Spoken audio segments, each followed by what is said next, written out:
Нагреваем духовку до 180 градусов. Для теста натираем ледяное масло на крупной терке. Добавляем сахар, яйцо, просеянную муку с разрыхлителем.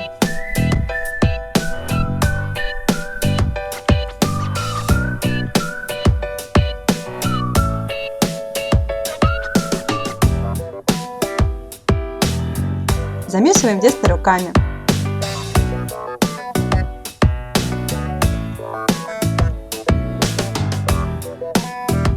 Для начинки смешаем в миске сметану, яйца, сахар и ванилин.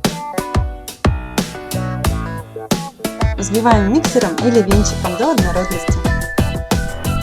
Раскатываем тесто в пласт в половину сантиметра.